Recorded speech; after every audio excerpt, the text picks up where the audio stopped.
to see you. Oh, that's my night sorted tonight, Kola, because we're at the NTAs last night. I'm really looking forward to looking at that. She's a huge fan. I absolutely love it. Yeah. And I love the relationship between you and Mary Ellen, and as it's coming out, you just grew up together from tiny, didn't you? Yeah, we grew up in a really, a madhouse, to be honest. You know, Mary, her mum and her sister came over from Ireland, and my mum took them in, and, the story's from there, pretty much, yeah.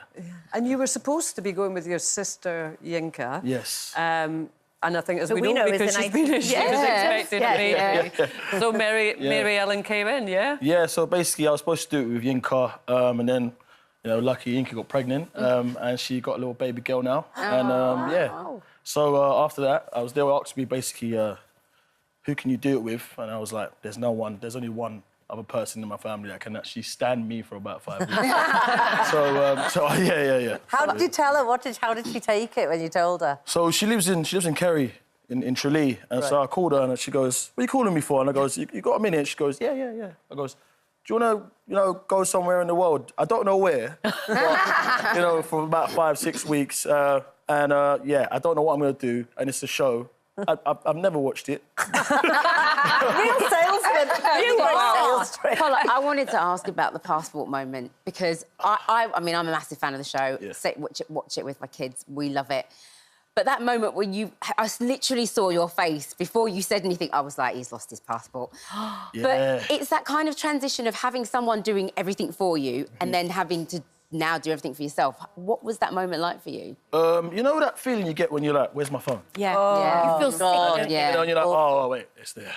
No. But then you get them times where you're like, no, it's not there. So I'm looking around being like, nah, I'm not an idiot. Like, I wouldn't leave my passport on a bus, In Europe, why?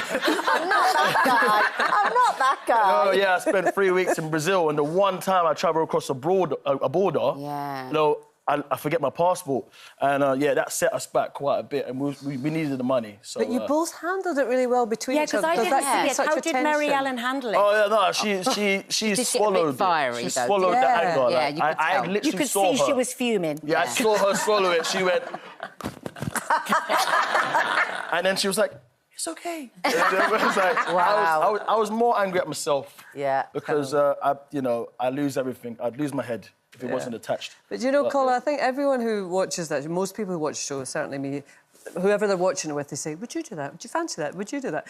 Did you immediately want to do it? I mean, it was quite a difficult, a sensitive time in your life when you had to make that decision. I'm always one for doing things and jumping headfirst into things, probably sometimes, not for good reasons. But, it was a time in my life where I needed it. I needed to get away. I needed to just do something and be busy or disconnect.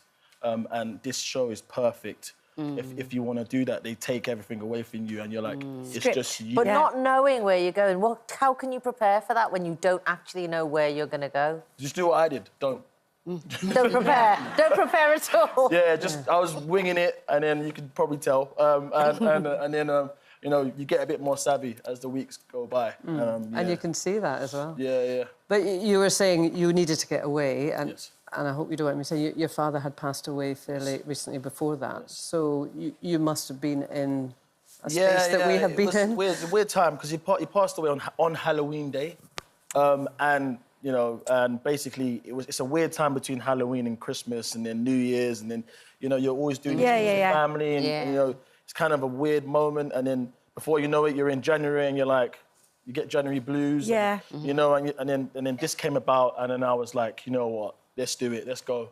Because the first time I did non-scripted. I was going to say, because as an actor, was it the first time people were going to see the real you? And I didn't know if they were like me or not. And I was more nervous about that.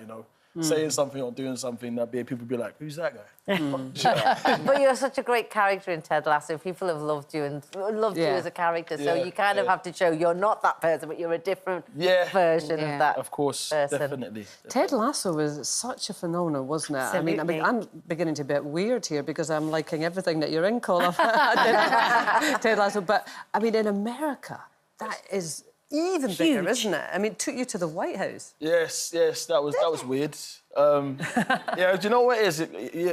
You're in the White House and you walk around. You walk around and you're just like, oh, I saw that in a movie.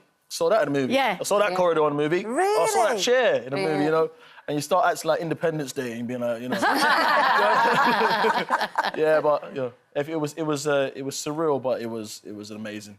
So has the experience changed you as a person, would you say? Yeah, it's turned me into a massive diva. No, I'm joking. I never expected you to say that. Yeah, it really brought me back to earth and spend that lovely time with my cousin to reconnect because she moved to Ireland. Yeah. And, you know, we were really close before that. So, you know, we're closer than ever now, you know. She calls me too many times. Mary Ellen. But yeah, I would do it again. Having no phone, I know this sounds crazy, but really, you're of the generation that's grown up with a mobile phone, right? How did you find just not having any access to the outside world like that? You realise, like, you really need Google Maps. Like, Yeah. You really do, like... Like, even to go over there, like, you'd be like, how do I get over there?